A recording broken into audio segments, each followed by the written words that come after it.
the Bible na in-address sa babae. Okay? Nakita nyo dyan sa verse 1, the elder unto the elect lady and her children. So ito ang kauna-unahan at kaisa-isang aklat sa Biblia na sinulat sa babae. Okay? At itong elect lady, ayon sa iba, ito ay church. Tumutukoy daw sa church or group of some kind. Subalit ang klase ng pakikipag-usap ni John dito sa sinulatan niya ay hindi siya nagsasalita as nakikipag-usap sa church, kundi nakikipag-usap siya sa isang babae. Okay? Isang particular na babae. At itong babaeng to ay may mga anak ayon kay Juan. At itong babaeng to ay may elect sister sa verse 13. May kapatid. Okay? So, ganun pa man ay nais nating pasalamatan si John dahil sa magitan ng sulat niya sa babaeng ito ay nagturo siya ng mga mahalagang bagay sa patungkol sa effectivity or patungkol sa effectiveness ng ating Christian living. Amen?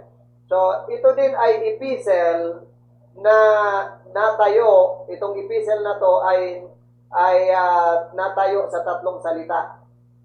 Meron po dyan, kung napansin nyo sa 13 talata na binasa natin, may mga salita dyan na paulit-ulit. Okay? Ang una ay yung love, ang pangalawa ay yung truth, at ang pangatlo ay yung doctrine. Kung pansinin nyo dyan, sa verse 1, nandyan yung truth, ilang beses binanggit.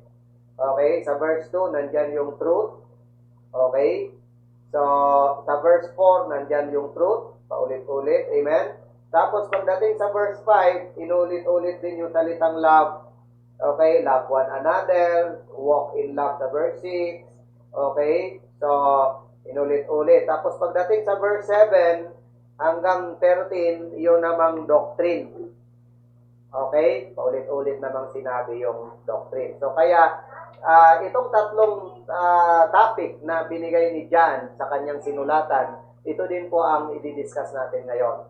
Okay? Isang usapin na napapanahon na bawat mananampalataya ay dapat magtaglay ng tatlong essential na ito para tayo ay makapamuhay ng effective Christian living.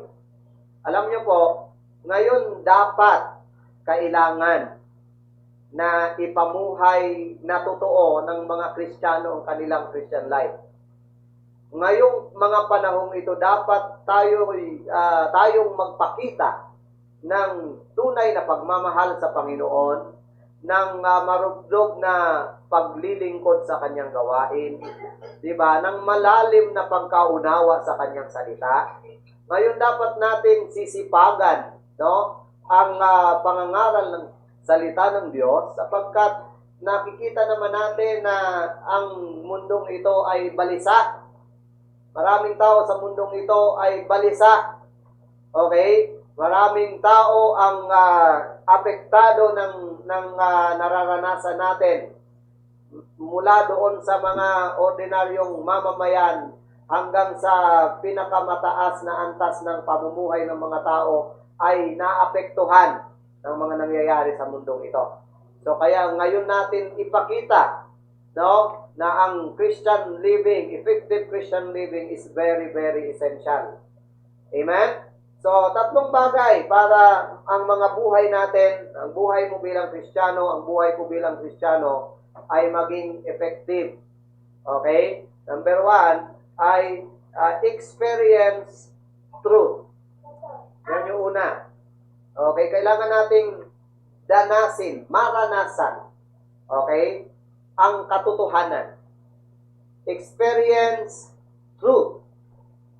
Okay? So yan ang dinidiscuss dito ni John sa kanyang sinulatan mula verse 1 to 4. The elder, sabi niya sa verse 1, unto the elect lady and her children, whom I love in the truth, and not I only, but also all they that have known the truth. Okay? So, what John referred to as truth was more than an accepted fact. Okay? Kundi it was a living reality. Okay? So makikita niyo po na ang katotohanang pinapakilala ni John dito sa babaeng ito, at alam niyang ito'y kilala na nitong babaeng sinulatan niya. Okay? At itong truth na to na na-experience natin, na na-experience ng bawat isang believer ng Panginoong Kristo, okay, ay dapat maging essential sa buhay natin. Okay? Ay dapat tuloy-tuloy na danasin, maranasan, tuloy-tuloy na ma-experience kung hanggang saan ang kayang gawin ng katotohanan ito sa buhay natin. Alam niyo po ba na itong truth na to ay merong kapangyarihan? Letter A, the power of truth. Sa verse 1, okay, the truth is so powerful that it can bring all they that have known it together in common ground. Okay? Yung lahat ng nakaunawa, nakatanggap ng katotohanan ito, nilagay tayo sa common ground. Amen? Na kumbaga, bawat isa ay nakikipaglaban, bawat isa ay tumatayo, bawat isa ay pinapamuhay ang natanggap nila at na-experience nilang katotohanan. Okay? Marami pong tao ang hindi tinatanggap ang Bible bilang God's infallible truth. Okay? Pero dapat bilang mga mananampalataya, regardless of our differences, all Christians, all believers, should be able to come together and agree that the Bible is the truth. Amen? Everyone na nanampalataya sa Panginoong Kristo ay mag-agree na ang ating common ground, no? Kaya tayo tinatawag na believer in Christ, believer of Christ, ay because naniniwala tayo na Jesus Christ is the truth. Amen? John 14:6. And His word is truth. So ito ang niremind ni John sa babaeng sinulatan niya. Okay? Experience truth. Experience the power of truth. Amen? Kaya doon sa mga wala pang katotohanan sa kanilang buhay. Okay? Nais kong ipaalam sa inyo na ang katotohanan ay si Kristo. Okay? At ang katotohanan ay ang salita ng Diyos. Sabi ng John 8:32, you shall know the truth, and the truth shall make you free. Amen? So, pangalawa, the permanency of truth. Tingnan niyo po ang nagawa ng katotohanan ito sa verse 2. Ang sabi, for the truth's sake, which dwelleth in us, and shall be with us forever. Di po ba napakaganda niyan? Yung permanency ng truth, once na ito'y napunta na sa isang tao, ito'y mananahan na sa kanya. Di po ba si Jesus Christ, once na siya in-accept, ay hindi na siya mawawala sa puso ng isang tao. Amen? Sabi nga, what a wonderful change in my life has been brought since Jesus came into my heart. So, since Jesus came into our heart, He dwells in us. Amen? At siya'y mananatili, sabi sa verse 2, shall be with us forever. The same is the Bible. Okay? Once na nag-dwell na sa iyo ang salita ng Panginoon, it will abide with you forever. Ganun po ang permanency ng truth na yan. For the truth's sake, sabi ni John, which dwelleth in us and shall be with us forever. So Jesus is the living truth and the Bible is the written truth. Okay? It dwelleth in us. Yan po yung nagpapakita ng assurance ng kanyang presensya. The assurance of His presence. And it shall be with us, sabi ng verse 2, ito po yung nagpapakita ng assurance of His faithfulness. Amen? So, isipin mo, nakatira na sa'yo, sabihin, He will never leave us, nor forsake us. Then, will be with us forever, sabihin, ina-assured tayo na ang Panginoon ay matapat forever. Heaven and earth shall pass away. Diba? Marami ang pwedeng patayin itong COVID na to. Kanina lang, may 3 million na daw. Okay? Ang balita, no? Tama ba? Yung narinig natin, 3 million or yung affected ba or namatay, hindi ko lang sure. Basta, buong mundo, no? Marami ang pwedeng patayin at marami ang pwedeng matamaan itong COVID na to. Okay? Subalit po ang tatandaan nyo, kung ang katotohanan ay nasa puso mo, si Jesucristo ay nasa puso mo, it will abide with us forever. He will abide with us forever. The permanence of truth. Let us see the product of truth. Verse 3. Sabi diyan, grace be with you, mercy and peace.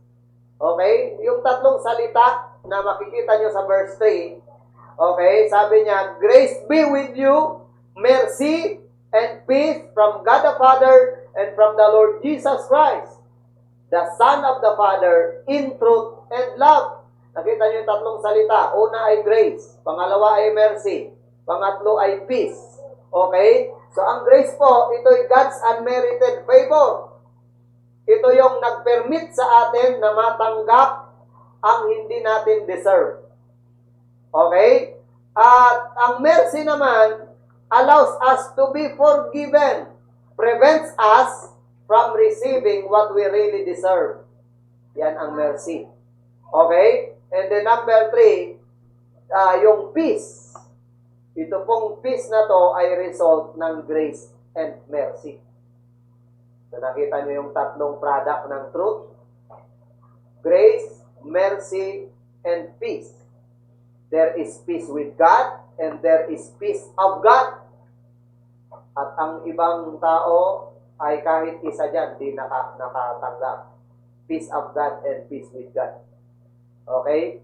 So kaya bilang mga tinatahanan ng katotohanan, kailangan magbigay ka ng hope sa mga ilangan. Amen. The practice of truth, verse 4. Sabi ni John sa sinulatan niya, I rejoice greatly that I found of thy children walking in truth. So nakita nyo yung practice ng truth na to. Once na natanggap nila, nung natanggap nila ang katotohanan, prinactice nitong lady na to, ang truth, at itinuro niya sa kanyang children.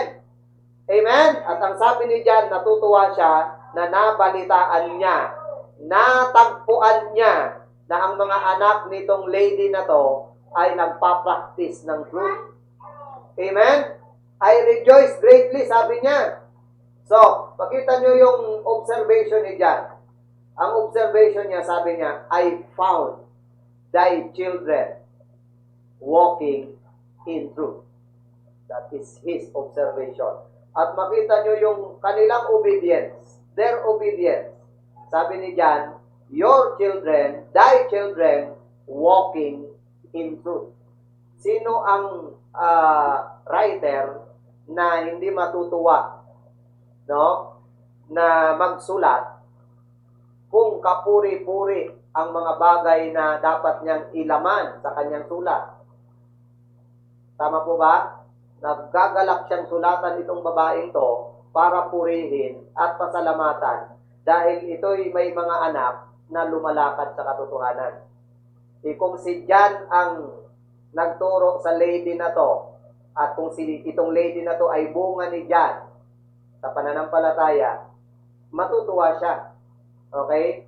Na yung bunga niya ay nanganak na ng mga nagmamahal na rin sa katotohanan. Di po ba? Kagalakan yun sa isang tagapagturo. Yung makita nyo na yung tinuruan nyo ay nagtuturo na rin. At makita nyo na yung tinuruan nyo ay nag-i-influence na rin ng iba. Yung makita nyo na yung bunga nyo sa Panginoon, nabumunga na rin. Amen? Nananagana. Amen? Sa bunga. Hindi nananaga. Amen? So, effective Christian living is very essential.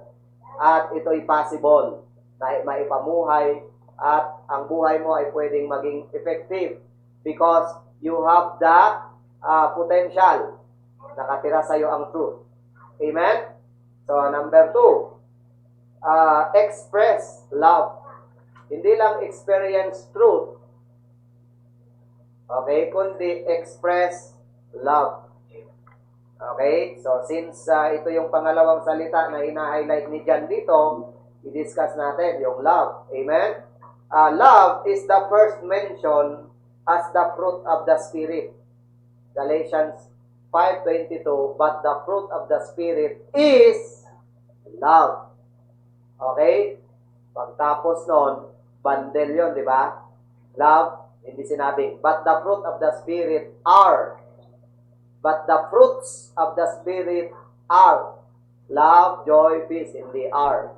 Ang sabi, but the fruit, singular, of the Spirit is singular.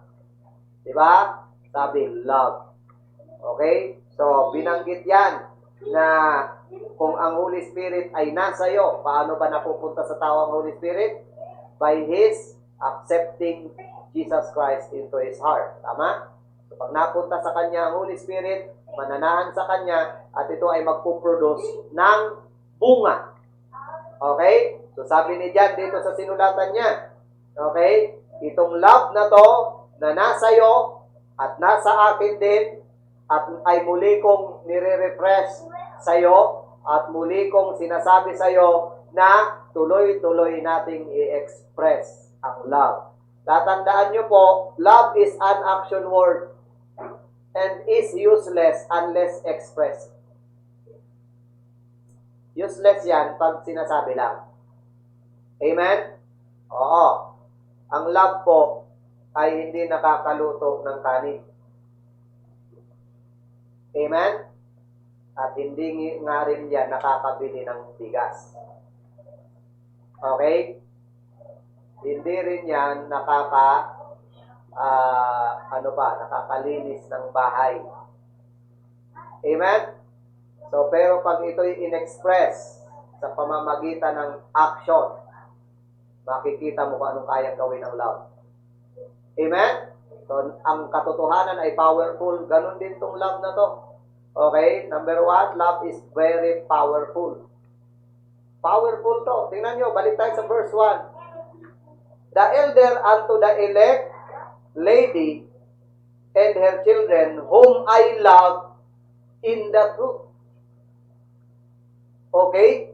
So, ito palang babaeng to ay bunga ni John sa magitan ng pagmamahal niya sa katotohanan. Itong babaeng to, mahal niya in the truth.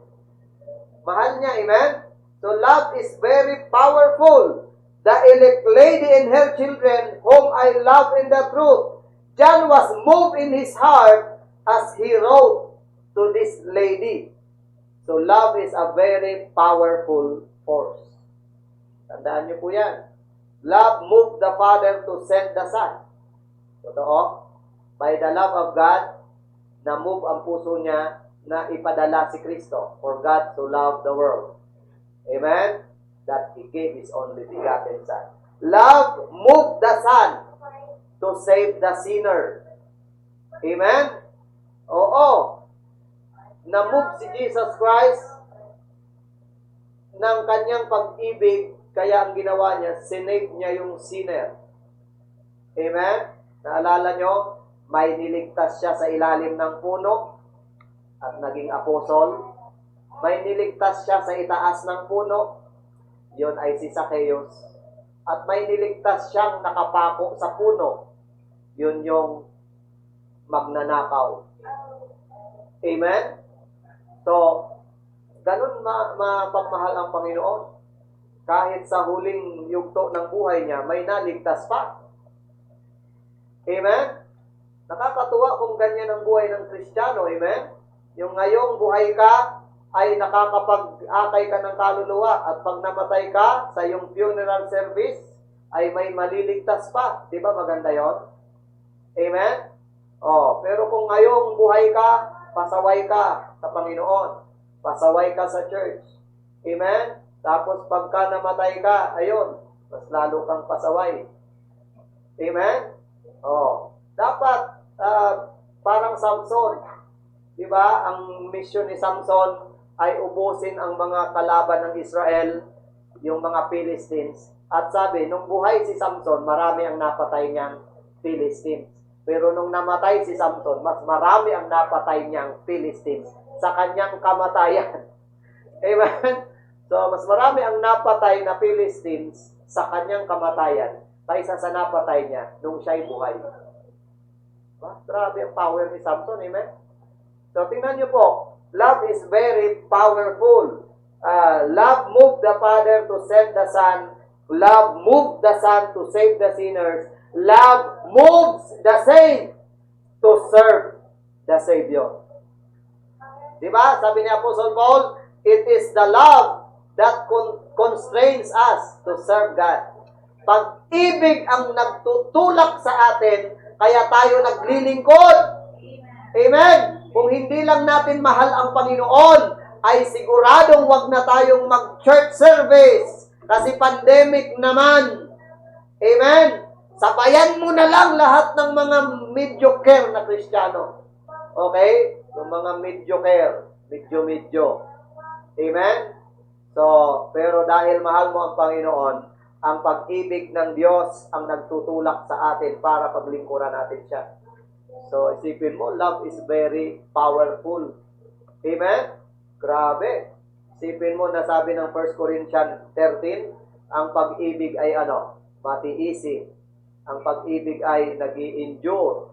Ang pag-ibig ay hindi mapagmataas. Ang pag-ibig ay nagpapatawad. Diba? Umuunawa. Diba? So nakakatuwa pagka naintindihan mo ang pag-ibig. Pero hindi lang maintindihan. I-express natin. Amen? Express love. Love is very powerful. Letter B, love is very personal. Okay? Not as though I wrote a new commandment, sabi niya sa verse 5, not as though I wrote a new commandment unto thee, but that which we had from the beginning, that we love one another. Sabi ni John, hindi na ako sumusulat ng bago pang utos. Balikan na lang natin yung dati ng utos. Amen? Na ano ang dati ng utos? That we love one another. Amen? Christians may not always agree, but we must always love each other. Hindi laging sa lahat ng panahon nagkakasundo tayong mga magkakapatid. May mga time na magkakaiba ng opinion sa isang bagay. Amen? So hindi laging nag-agree. Subalit, laging pwedeng magmahalan. Amen? Pwede namang agree to disagree. Amen po? Oo. Sabihin mo, kasi ang ano ko dyan, ang opinion ko kasi dyan ay ganito. Sabihin naman isa, ako din, ganito magkaiba tayo. Magkasundo tayo na magkaiba tayo ng opinion. Sige, magkasundo tayo. Magkaiba tayo ng opinion. Anong kulay nga ng ano nyo sa kasal? Kami ay blue.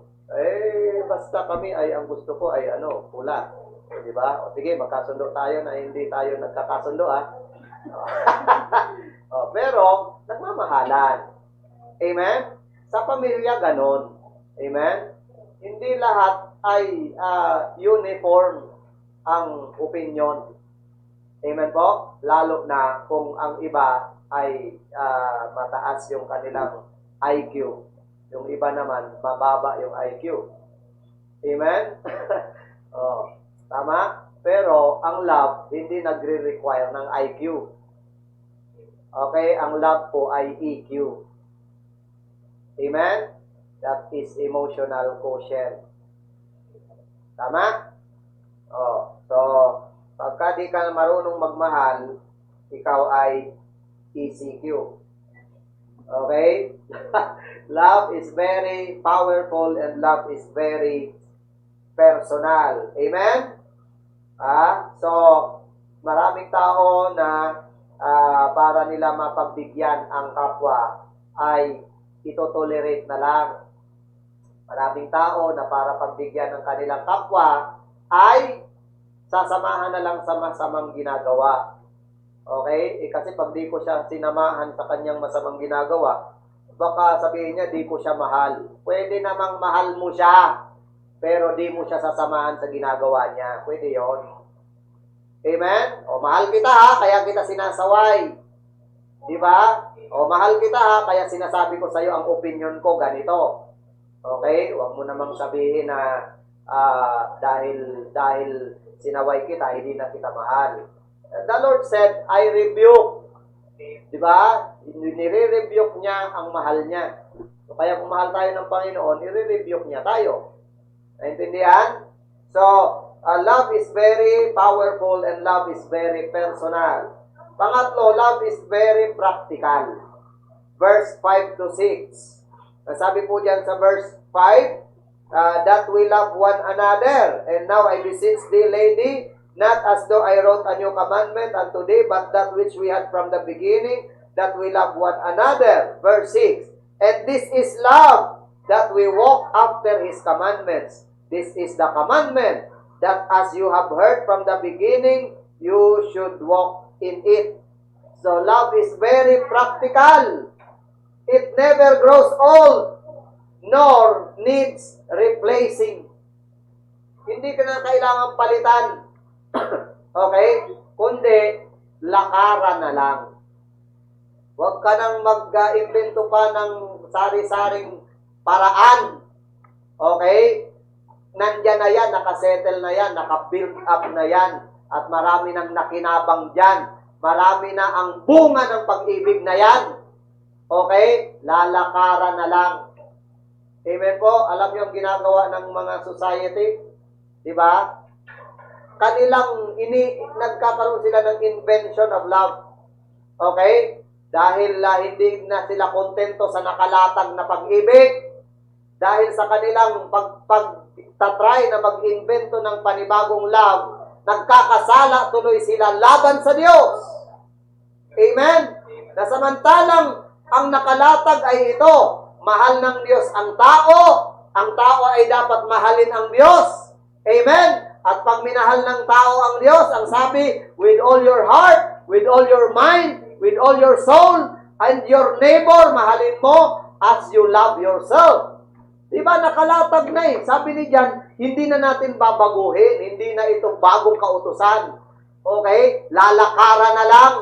Ang ginagawa ng mga modernong tao ay ito, ganito. Dahil daw di na magkasundo, di ba? Dahil daw hindi laging effective ang mag-asawa, kaya ang gagawin na lang natin, 10 years contract.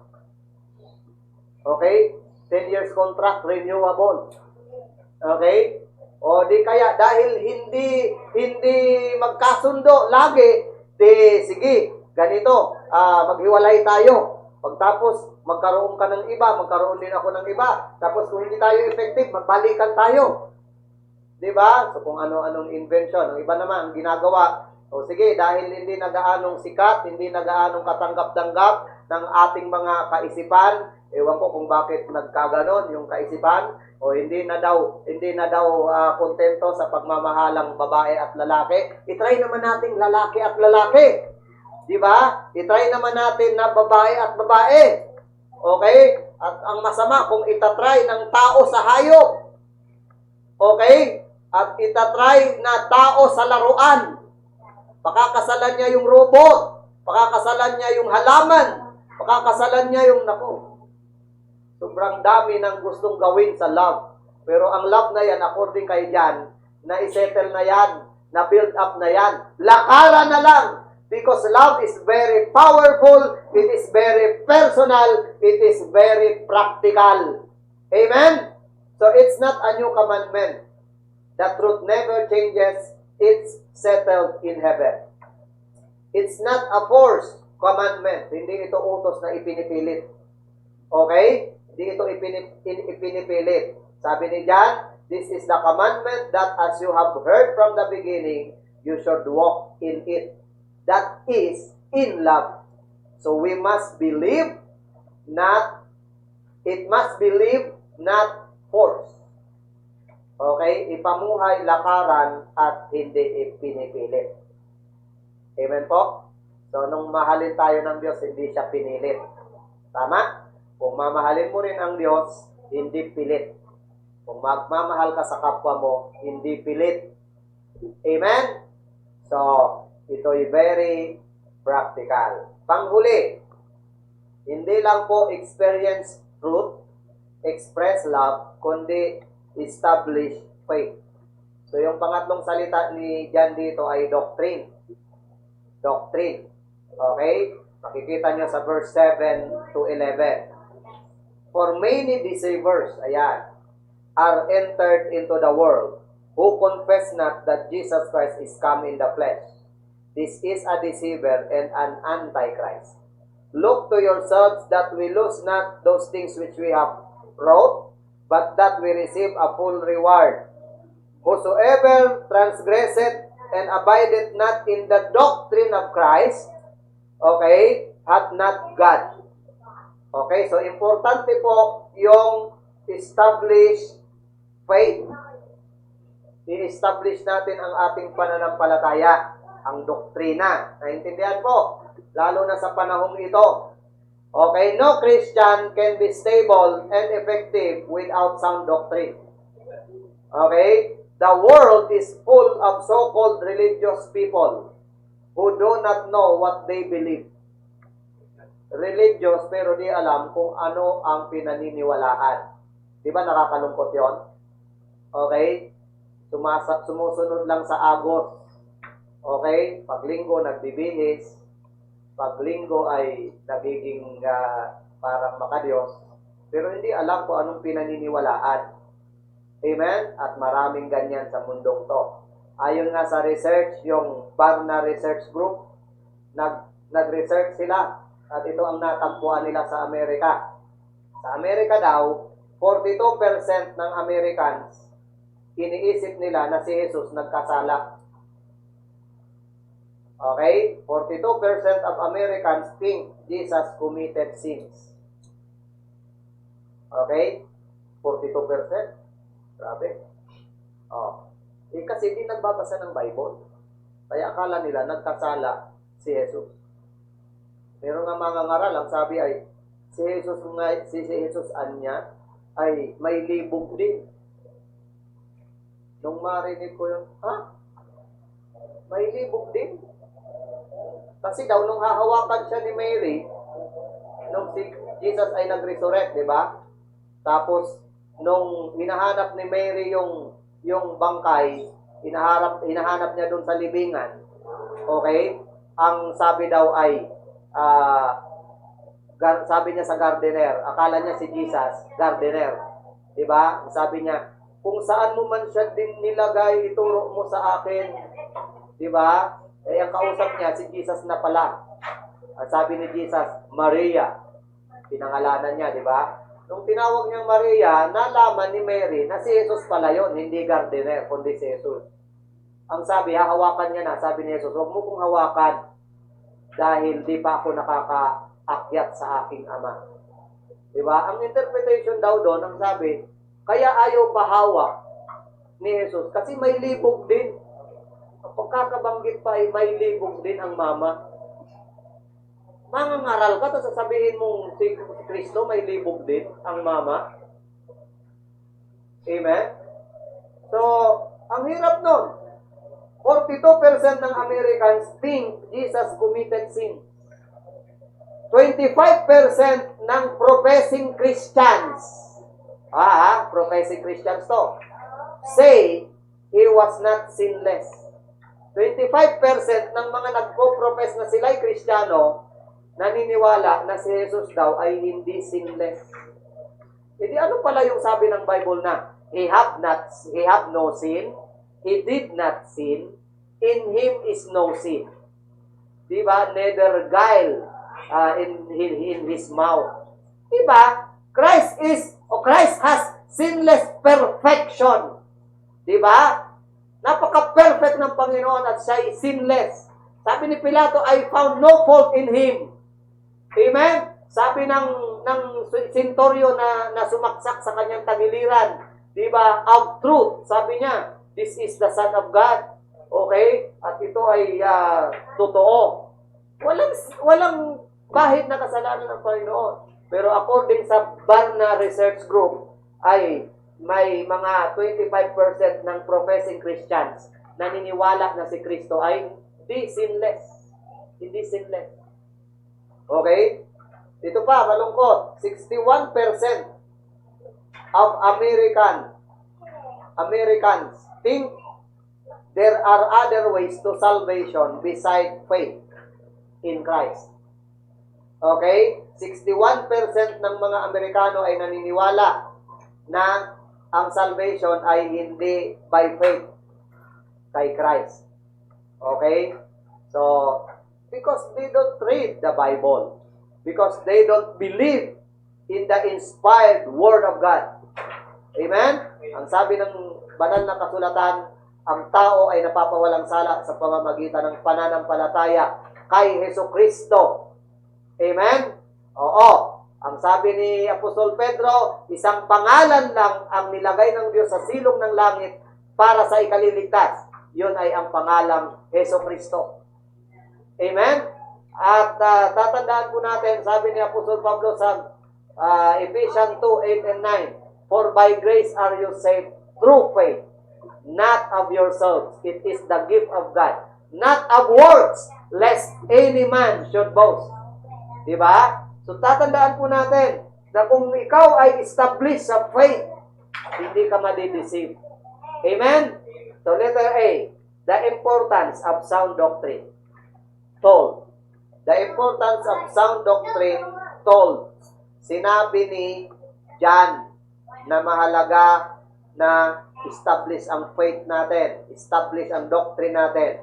Sinabi niya na importante na ikaw ay merong sound doctrine. Bakit?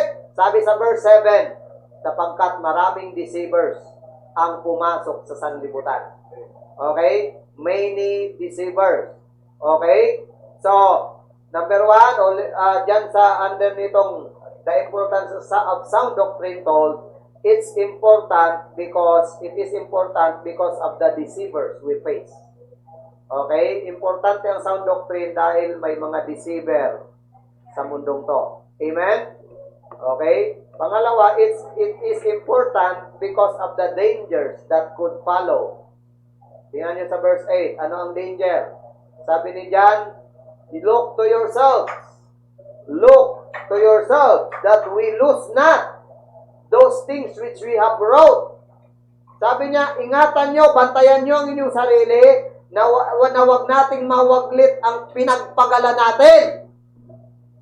Ibig sabihin, si John talaga ay nagpagal for doctrine's sake. Ang mga nauna sa ating believers ay nagpagal para makarating sa atin ang doctrine. Amen? Ang mga apostol ay nagpagal para makaabot sa atin ang ebanghelyo. Kaya sabi ni John, ingatan nyo na wag mawala, wag mawaglit ang mga pinagpagalan ng mga nauna. Amen? Kapag careless kang Kristiyano, di ba? Hindi mo alam kung anong pinaniniwalaan mo, hindi ka established sa pananampalataya, lahat ng marinig mo, paniniwalaan mo. Amen? Kaya nga yan ang bawal sa ating mga Bible baptist. Amen? Bawal yung walang Bible. Sa ibang sekta, sa ibang relihiyon, pinagbabawal ang Bible. Pero sa ating believers, bawal ang walang Bible. Sapagkat tinitingnan mo mismo sa talata, sa aklat, kung anong pinapangaral at binabasa mo mismo yan. Amen? Hindi mo kailangang pag-kontra-kontrahin ang salita ng Diyos. Amen? Kaya nga ang Bible believer, dapat ang pag-aaral niya ng Bible, hindi lang Sunday. Araw-araw. Amen? So, for many deceivers, marami daw ang mandaraya na dumating, pumasok sa sanlibutan. So, it is important. Number 2, it's important because of the dangers that could follow. Okay? So, nakakatakot kapag ang mga susunod na henerasyon ay hindi na ipapamuhay ang salita ng Diyos. Okay? Letter B, the instruction in sound doctrine taught. The instruction in sound doctrine taught. Verse 9 to 11. Okay, notice 2 important lessons dito sa mga talatang to. Number 1, he gives one on how to tell deceivers. Madali lang daw malaman kung ano at sino ang mandaraya. Madali lang malaman. Madali lang madiscover. Verse 9, basahin nyo. Anong sabi? Whosoever transgresseth and abideth not in the doctrine of Christ. So, doctrine of Christ pala ang lacking, no? Doon sa deceivers. Bakit ayaw nila kay Christ? Bakit ayaw nila sa doctrine ni Kristo? Kasi balikan nyo sa verse 7. Yung deceiver daw na yon ay anti-Christ. Nabasa nyo ba? Okay? For many deceivers are entered into the world, sa verse 7, who confess not that Jesus Christ is come in the flesh. This is a deceiver and an anti-Christ. So kung anti-Christ, anti-Kristo, laban kay Kristo. So dahil laban kay Kristo, ang sabi sa verse 9, whosoever transgresseth and abideth not in the doctrine of Christ, hath not God. He that abideth in the doctrine of Christ, he hath both the Father and the Son. So ang isa palang ayaw ng Antichrist na doktrina ay yung doctrine of Christ.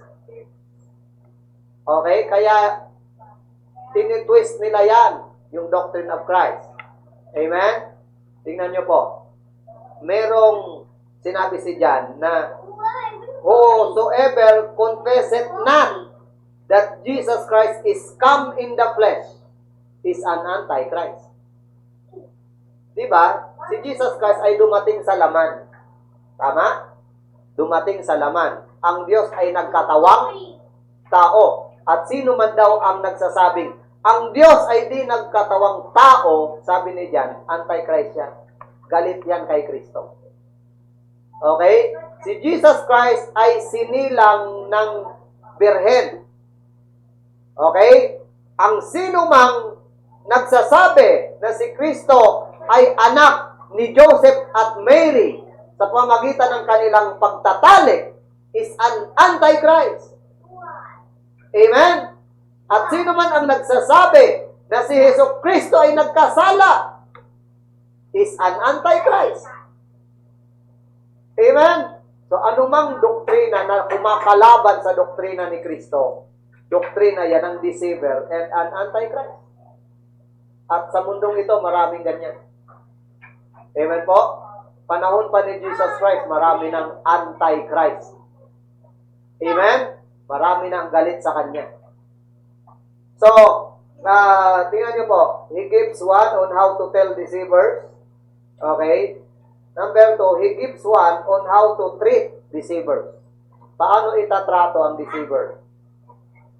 Okay? Makinig po kayo ha. Ito ang sabi ni John. Alam niyo ba si John? Apostle of Love. Napaka mapagmahal niya. Pero tingnan nyo, sa verse 10. Basa. If there come any unto you and bring not this doctrine, receive him not into your house. Sasabihin mo ba, sobra naman to si John? Apostle of Love, tapos hindi hospitable, hindi papapasukin sa bahay yung Antikristo. Kasalanan niya ba na siya yung maging Antikristo? Okay, hindi papapasukin sa bahay. Sabi ni John Apostle of Love yan. Pero sabi niya, pag may dumating sa bahay mo na ang daladalang doktrina ay si Kristo'y makasalanan, pwede po bang pumasok sa bahay mo? Sabi mo, ay hindi. Si Kristo ay hindi makasalanan. Huwag kang pumasok. Ay, si Kristo ay hindi nagkasala. Okay? So, kung gusto mong pumasok ka sa bahay namin, ay, huwag mo munang, di ba? Huwag mo sabihin niya. Amen? Receive him not into your house, neither bid him God. Huwag mo nga daw sabihin God bless Huwag mo nga sabihin Godspeed sa kanya Amen? Sabihin sa'yo, paalam, saan ka na pupunta? Ako'y mangangaral na. Anong ipapangaral mo? Ipapangaral ko sa mga tao na si Kristo ay hindi siya sinless. Kundi sasabihin mo ba, sige, kumayo ka, God bless. Di ba? Sabi ni John, pag ginawa mo yan, verse 11, for he that biddeth him Godspeed is partaker of his evil deeds. Yan, pagka ginag-bless mo siya, ikaw ay kabahagi ng kanyang masamang ginagawa. So, ganyan daw itrato according kay John, ang deceiver. Amen? So, many deceivers are come into the world. Amen po, mga kapatid? So, nakikita natin na importante ang sound doctrine. Alamin nyo ang doctrine, mag-aral kayo ng doctrine.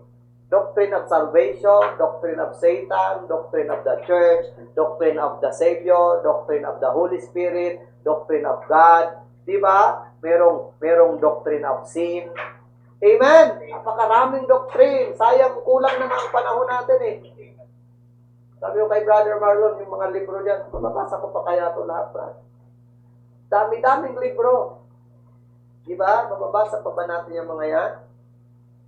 Bakit di tayo mag-aral? Hindi mo kailangang mag-Bible school, okay, kung para lang matuto. Hindi ka pa nagba-Bible school, matututo ka na ng Word of God. Study. Amen? Study to show thyself approved unto God. Minsan, yung mga nakikita natin sa internet, akala mo safe, hindi yan safe. Marami po diyang fake. Marami diyang pandaraya. Nasa introduction, okay, sisiluin ka. Pero pagdating sa pagpapalalim na, ingat ka. Hindi lahat ng nababasa mo. Amen? Ang Bible ang basahin mo. Hindi ka ililigaw. Okay? So, napakahalaga niyan. Maging sound tayo sa doctrine. Amen? Huwag yung, ano ba paniniwala mo? Ang paniniwala ko ay yung paniniwala ng church namin. O ano nga paniniwala ng church nyo? Ang paniniwala ng church namin ay yung paniniwala ng pastor namin. Ano nga paniniwala ng pastor nyo? Ang paniniwala ng pastor ko, yan ang paniniwala ko. Ang gulo, di ba? Ano nga paniniwala mo? Ayun nga, yung paniniwala ng church namin. Bakit? Di ba ang gulo? Amen? What do you believe? What do you believe in salvation? As Christians, we believe that salvation is only by grace through faith. Amen? As believers, we believe that Christ is the only Savior. The way, the truth, and the life. Wala nang iba. We believe that the final authority is the Bible. Wala nang iba. Amen? We believe that the church is a called out assembly. Binili ng dugo ni Jesucristo. And church is very important sa buhay ng isang Kristiyano. What do you believe about Christ? We believe that Christ died on the cross, was buried, and rose again the third day. And He ascended to heaven and preparing for His second coming. We believe that Christ will come again. Yan ba paniniwala mo? Okay? Do you believe in rapture? Yes, because pangako yan ni Jesucristo, siya'y babalik. Amen po? Do you believe in hell? Yes, because it is clearly taught in the Bible. Do you believe in heaven? Yes, because it was in the Bible. Do you believe in man? Yes, we believe that man is a tripart being. By body, soul, and spirit. Amen? Do you believe soul? Naniniwala ka bang may kaluluwa ang tao? Oo. May mga taong naniniwala na wala daw kaluluwa ang tao. Amen? Ay ano pala ang iniligtas ni Kristo? Katawan? Di ba sabi ng Bible, ang katawan ay mabubulok sa libingan? Iniligtas ni Kristo yung katawan. Ang iniligtas ni Kristo sa krus ng Kalbaryo, kaluluwa. Kasi ang kaluluwa, forever. Amen? Mayroong naniniwala na ang kaluluwa daw at katawan, iisa. Amen? Kaya pag namatay ang katawan, patay na rin ang kaluluwa. Bakit nung panahon ni Elijah, namatay yung bata? Umalis yung kaluluwa. Dinapaan ni Elijah, nag-pray, Panginoon, ibalik mo ang kaluluwa ng batang to. Diba?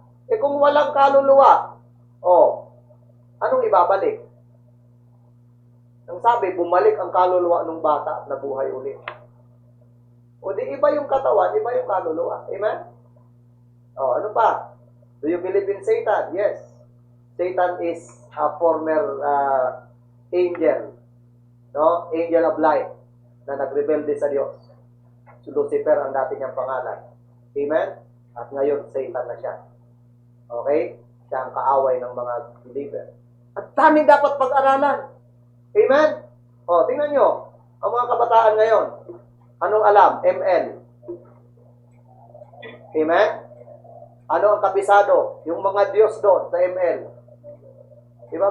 May mga hero doon na kanya-kanyang power. Di ba? At alam niyo yung logo doon? Paalala lang sa mga hindi ako galit sa mga ginagawa nyo, pero nagre-remind lang tayo. May logo doon. May logo doon, yung triangle. Okay? Na may mata. Sa laro na yon. Ang logong yon ay nakikita din sa Church of Satan. Logo din yon ng Church of Satan. Bahala na kayo kung paano nyo yan, baka naman nagkataon lang pa to, baka nga. Okay? So, pero bakit yung logong nandun din sa logo ng Church of Satan? Okay? So, ingat. Kristiyano. Okay? Mga Kristiyano. Kung ikaw ay Kristiyano, no? Hindi naman masama na magkaroon ka ng team na yan. Okay? At kung di ka ipilit, di ba? Gagawin mo yan pampalipas ng oras. Pero pwede namang mamili ka ng ibang game. Okay? So, mga kapatid, sobrang dami po ng pwedeng magligaw sa atin. Okay? So, mga magulang, ingat kayo sa pag-allow nyo sa mga bata ng paggamit ng gadget. Okay?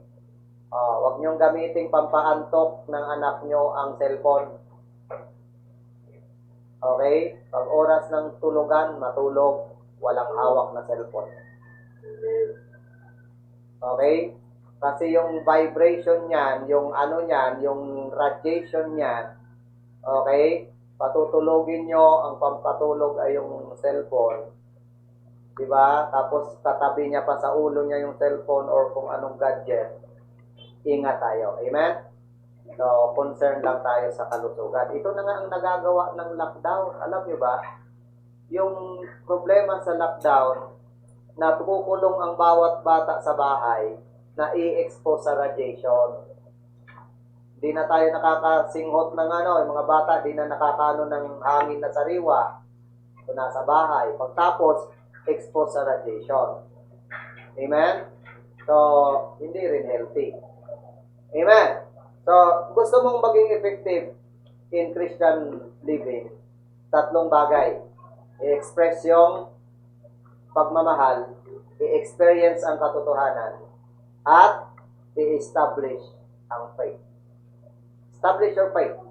Okay? Hanggang sa pagbabalik ng Panginoon. God bless you. I hope na may natutunan tayo sa araw na ito. Sa mga bisita po, okay, may mga bagay po na binabanggit ang pastor na para lang po sa mga member. Okay? So, kung hindi po yan acceptable sa inyo, tuloy nyo lang po. Pero as pastor of our church, yung mga bagay na sinasaway ko ay para yun sa kanila. Amen? Mga binabanggit ko. So, pero sa pagdating po ng panahon na kayo naman ay nakaka-adjust na at naintindihan na yung mga bagay-bagay, you can adapt. Amen? And kung ano yung nakatutulong. Okay? So, please, tuloy lang tayo sa paglilingkod sa Panginoon at huwag kayong kita ng kahit anong kahinaan. No? Stay safe, stay healthy. Okay, ingatan ang ating kalusugan. Physically and spiritually. Let's pray, Panginoon. Salamat po sa iyong biyaya. Salamat sa iyong katapatan. Bless mo po ang mga bisitang aming nakasama. Ang mga member din, Panginoon. Patuloy kang mag-provide ng needs ng bawat tahanan. Salamat, O Diyos, sa iyong kadakilaan. Salamat po sa banal mong salita na nagpapalakas po sa amin. Sa isang linggong haharapin namin ulit, ay i-ready mo kami, palakasin mo po ang bawat pangangatawan doon sa mga nagtatrabaho, patuloy kang magbigay ng talino at lakas sa kanila. Doon po sa mga nag-aaral, Panginoon, ikaw din ang mag-supply ng karunungan, at sa mga may pagsubok at karamdaman na hinaharap, ikaw po, O Diyos, ang magbigay ng alalay sa kanila at pagtagumpayin mo po ang bawat isa. Sa iyo po ang papuri, salamat sa pangalan ni Jesus. Amen. God bless you. Please send your pictures, okay, selfie, para po maisama yan sa ating attendance. Okay, so mamaya po ay 2 o'clock ang ating service. Tama? 2 o'clock. At pag-pray nyo pala mga kapatid, bukas na po, no? Yung ano yun? Kasalan, no? So ipag-pray nyo na maging matagumpay at protection ng Panginoon sa bawat isa. Okay? So congratulate natin in advance yung yung mga pusong nagmamahal. Paalam. While fake news are everywhere, good news matters.